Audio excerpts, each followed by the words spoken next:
kesempatan kali ini saya akan mengajak teman-teman untuk belajar sambil bermain mengenai apa itu kekongruenan dan juga kesebangunan.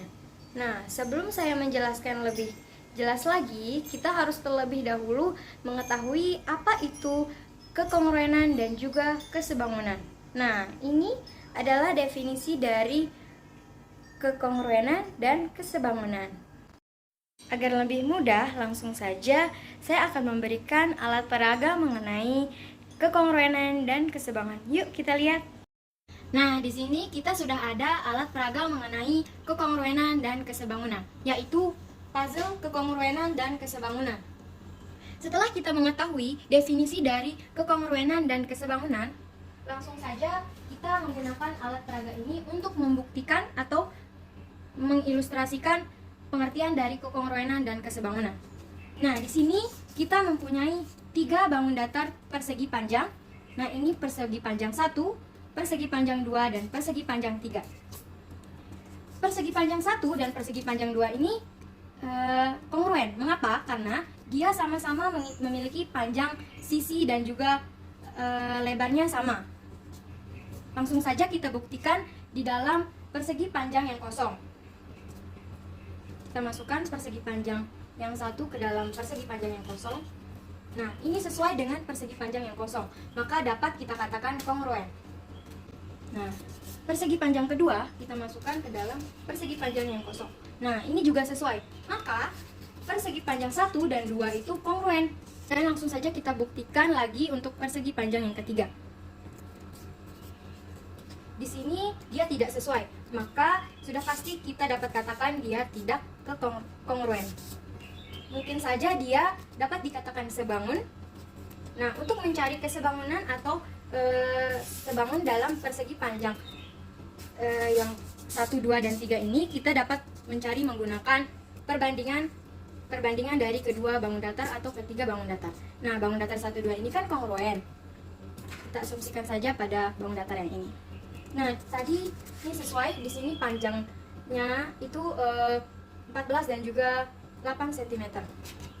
Persegi panjang kecil ini 7 dan 4 cm. Langsung saja kita sederhanakan. Jika ini disederhanakan dengan ini kita bagi dan ini kita bagi, maka dua memiliki perbandingan yang sama, yaitu 2:1. Nah, jadi setelah kita mengetahui perbandingannya sama, ini dapat kita jadi pada ketiga bangun datar persegi panjang ini ada yang kongruen dan juga sebangun. Nah, jika kongruen maka sudah pasti sebangun. Akan tetapi jika sebangun belum tentu kongruen. Jadi persegi panjang 1 dan 2 ini kongruen dan juga sebangun, akan tetapi persegi panjang ketiga ini sebangun. Yang kedua yaitu segitiga siku-siku yang memiliki panjang sisi-sisi yaitu 8 cm, 9 cm, dan 12 cm. Langsung saja di sini kita mempunyai 3 segitiga siku-siku. Ini segitiga siku-siku pertama, kedua, dan ketiga. Langsung saja kita buktikan apakah segitiga siku-siku yang pertama, kedua, ketiga ini kongruen dan juga sebangun. Langsung saja pada segitiga siku-siku yang pertama kita buktikan. Nah, dia sesuai dengan segitiga siku-siku yang kosong, maka dia sebangun dengan segitiga siku-siku yang kosong. Kita buktikan lagi dengan segitiga siku-siku yang kedua. Ternyata dia juga kongruen. Nah, setelah kita mengetahui dia kongruen, maka segitiga siku-siku 1 dan 2 ini kongruen. Lalu kita buktikan pada segitiga siku-siku yang ketiga.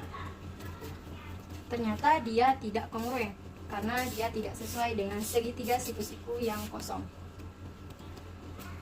Lalu kita akan mencari apakah segitiga siku-siku yang ketiga ini sebangun dengan segitiga siku-siku yang kosong dan juga sebangun dengan segitiga siku-siku 1 dan 2. Nah, di sini dia memiliki sisi-sisi 8 cm, 9 cm, dan 12 cm, sedangkan yang segitiga siku-siku yang 3 ini memiliki sisi-sisi yaitu 4 cm, 4,5, dan 6 cm. Nah, jika kita mencari perbandingannya, memiliki perbandingan yang sama, maka segitiga yang ketiga ini dapat dikatakan sebangun. Jadi kesimpulannya, segitiga siku-siku 1 dan 2 ini kongruen dan juga sebangun dengan segitiga siku-siku yang kosong. Namun, segitiga siku-siku yang ketiga tidak kongruen dengan segitiga siku-siku yang kosong dan juga segitiga 1 dan 2. Tapi dia sebangun dengan segitiga kosong dan juga segitiga 1 dan 2. Nah, bangun datar yang ketiga yaitu jajar genjang. Di sini jajar genjang yang kosong memiliki panjang sisi yaitu 11 cm dan 10 cm. Langsung saja di sini saya mempunyai 3 jajar genjang yaitu jajar genjang 1, 2, dan 3. Langsung saja kita buktikan pada jajar genjang yang pertama apakah kongruen dengan jajar genjang yang kosong. Nah, dia sesuai dengan jajar genjang yang kosong, maka dia dikatakan kongruen. Dan jajar genjang yang kedua, kita lihat apakah dia kongruen dengan jajar genjang yang kosong. Ternyata dia sesuai, maka dia kongruen. Dan kita lihat jajar genjang yang ketiga. Ternyata jajar genjang yang ketiga tidak kongruen dengan jajar genjang yang kosong. Maka sudah terbukti bahwa dia tidak kongruen. Akan tetapi kita akan membuktikan lagi apakah dia sebangun dengan jajar genjang yang kosong dengan menggunakan perbandingan. Nah, di sini jajar genjang yang ketiga mempunyai panjang sisi 5,5 cm dan 5 cm. Nah, dia memiliki perbandingan yang sama yaitu 2:1. Nah, ini jajar genjang yang kosong dan jajar genjang yang ketiga ini memiliki perbandingan yang sama, berarti dapat dikatakan sebangun. Jadi kesimpulannya, jajar genjang 1, 2, dan 3 ini ada yang kongruen dan ada juga yang sebangun. Nah, jajar genjang 1, 2 ini kongruen dan juga sebangun dengan jajar genjang yang kosong.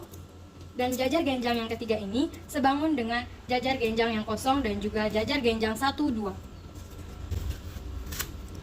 Nah, bangun datar yang keempat yaitu trapesium siku-siku. Nah, di sini kita mempunyai trapesium siku-siku yang kosong dengan panjang sisi 13,5 cm, 12,5 cm, 14 cm, dan 15 cm.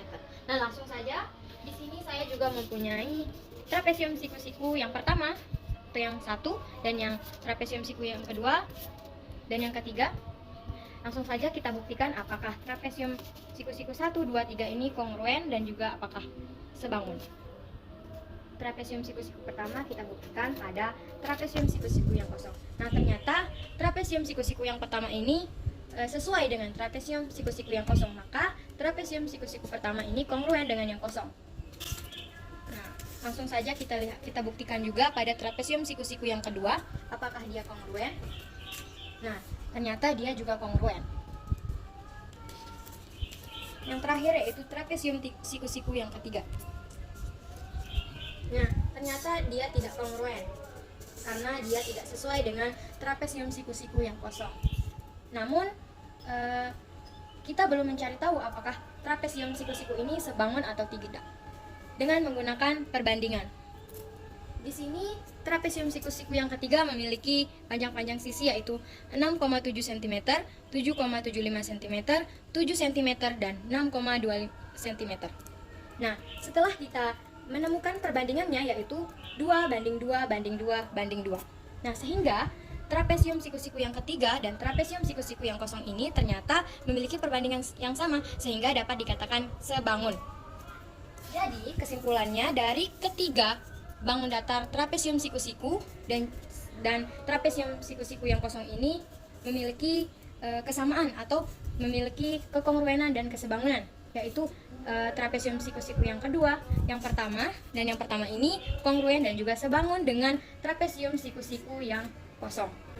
Trapesium siku-siku yang ketiga ini sebangun dengan trapesium siku-siku 1, 2, dan bangun datar yang kelima yaitu persegi. Di sini persegi memiliki panjang sisi yaitu 12 cm dan 12 cm.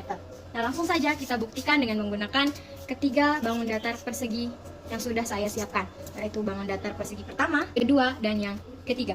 Kita buktikan apakah dia kongruen atau tidak. Nah, ternyata dia sesuai, maka persegi yang pertama ini kongruen dengan persegi yang kosong. Dan kita buktikan pada persegi yang kedua, apakah ini kongruen atau tidak. Ternyata dia juga kongruen. Sehingga dapat kita simpulkan bahwa persegi 1 dan juga persegi 2 ini kongruen, maka sudah pasti sebangun. Dan pada persegi yang ketiga, kita akan membuktikan apakah dia kongruen atau sebangun. Langsung saja, ternyata dia tidak sesuai dengan persegi panjang yang kosong, persegi yang kosong. Namun kita bisa mencari apakah dia sebangun atau tidak dengan menggunakan perbandingan. 12 cm dan 12 cm memiliki dan 6 cm dan juga 6 cm ini kita cari perbandingannya. 6 cm dan 12 cm ini memiliki perbandingan yang sama, yaitu 2:2. Nah, sehingga persegi yang kosong ini dan juga persegi yang ketiga ini dapat dikatakan sebangun karena memiliki perbandingan yang sama. Dan yang terakhir yaitu bangun datar segitiga sembarang. Di sini saya mempunyai 3 bangun datar segitiga sembarang. Yang pertama, yang kedua, dan yang terakhir, yaitu yang ketiga. Kita buktikan saja apakah dia kongruen dan juga apakah dia sebangun. Jika dia sesuai maka dikatakan kongruen. Nah, ternyata dia sesuai dengan segitiga sembarang yang kosong, maka ini dapat dikatakan kongruen. Kita buktikan lagi pada segitiga sembarang yang kedua. Apakah dia kongruen? Ternyata dia sesuai, maka dia dikatakan kongruen.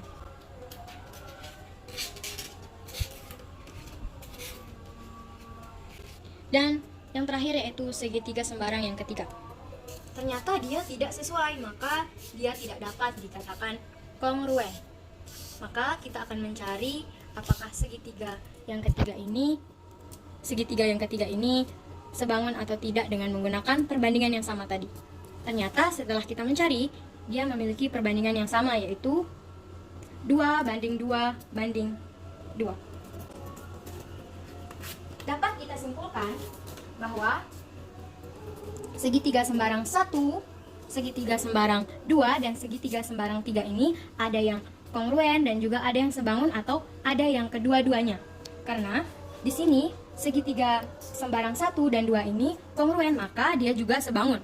Sedangkan segitiga yang ketiga ini sebangun. Jadi segitiga 1, 2 kongruen dan juga sebangun, sedangkan segitiga yang ketiga ini sebangun. Nah, setelah menyimak video penjelasan tadi, tentu saja kalian penasaran nih bagaimana cara membuat alat peraga ini. Nah, yuk kita lihat cara pembuatannya.